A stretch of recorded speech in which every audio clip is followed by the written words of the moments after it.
Howdy, folks. Welcome to a wild ride through the dusty pages of the Wild West. In this YouTube video, we are diving into the gripping tales of the outlaws who roamed the untamed frontier. In the lawless expanse of the Wild West, where justice was often decided by the quickest draw, these outlaws carved their names into the annals of infamy. Grab your six-shooter and hang on tight as we journey through the untamed tales of the most notorious figures who dared to defy the frontier. But before proceeding to the video, make sure to subscribe to our channel and press the bell icon so that you never miss any video from Roots.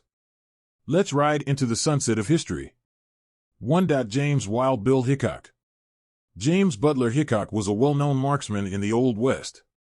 Throughout his career, he may have killed over 100 people as a showman, gambler, gunfighter, and peace officer.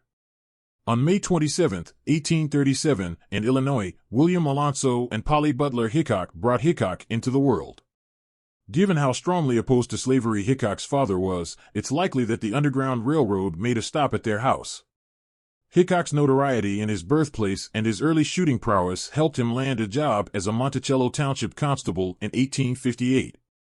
A few years later, in 1865, he began working for the commodities company Russell Waddell and Majors, who ran the Pony Express.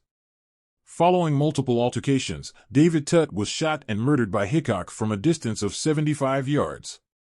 Hickok was cleared of all charges because he maintained that on August 2, 1876, while he was in Deadwood, South Dakota, playing five-card draw poker, he acted in self-defense.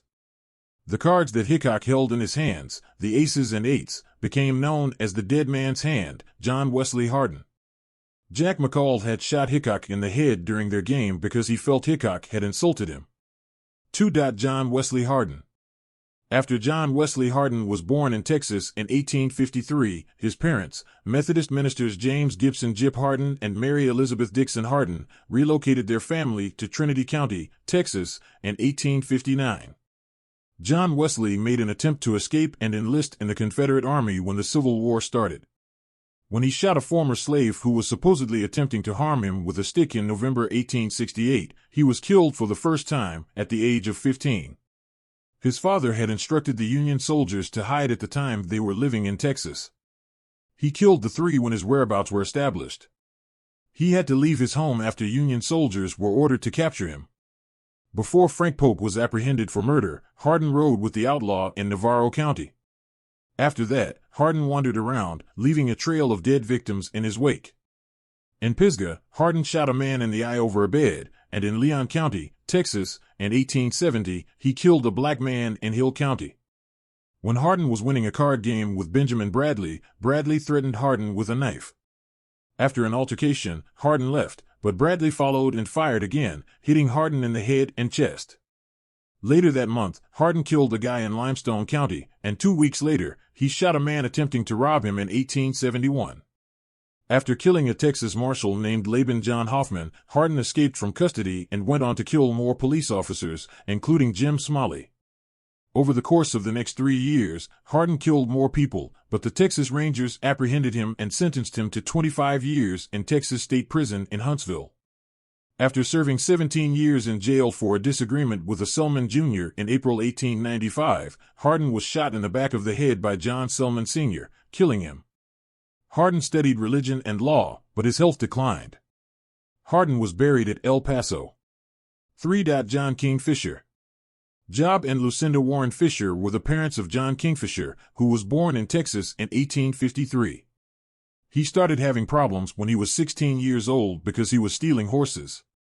As a result of his criminal activity, he spent time in and out of prison. In the year 1870, he joined a group of bandits that preyed on Mexican ranchers. After getting into a fight with the other members of the gang, Fisher killed 3 of them, took over as leader, and executed 7 Mexican bandits in 1884. Fisher went to the Turner Hall Opera House in San Antonio with his close friend Ben Thompson to see a performance. Following the performance, Fisher and Thompson left the theater and went to the upper level of the Vaudeville Variety Theater, where they met Joe Foster, the owner of the theater. There, they were ambushed. Thompson died from a gunshot wound to the head, and Fisher withdrew his weapons, but he was ultimately murdered by 13 gunshots. His bones were initially buried on the ranch he owned, but later moved to the Pioneer Cemetery in Uvalde, Texas. 4. Tom Horn Jr. Thomas Horn Jr. was born on November 21, 1860, in Missouri, to Thomas S. Horn Sr. and Mary Ann Marika Miller Horn. His father mistreated him, which led him to leave home when he was 16 years old. During the Apache Wars, the U.S. cavalry used him as a scout and translator. He participated in the search for Geronimo and witnessed his surrender in the 1880s. Horn was well known for being a tracker and bounty hunter. After becoming embroiled in a feud between the Miller and Nickel families in Iron Mountain, Wyoming, Horn was hired by the Pinkerton Detective Agency. However, he was forced to resign after being linked to the murders of 17 men in 1901. A month after the 14-year-old Willie Nickel was found murdered, his father Kells was killed, and most of his stock was slaughtered. Due to Horn's drunken boasts about the murder of young Willie, he was arrested and found guilty of murder. The day before he turned 43, in 1903, Thomas Horn was hanged and interred in Boulder, Colorado's Columbia Cemetery.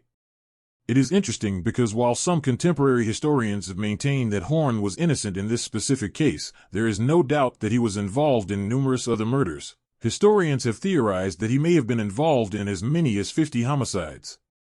5. Jim Killer Miller.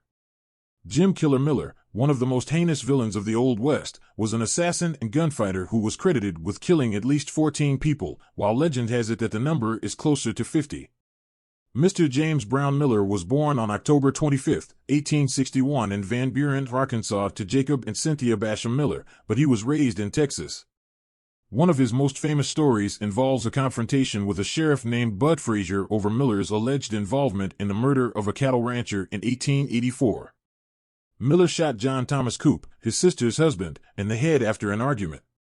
Miller served as a town marshal in Pecos and married Sally Clements in 1891.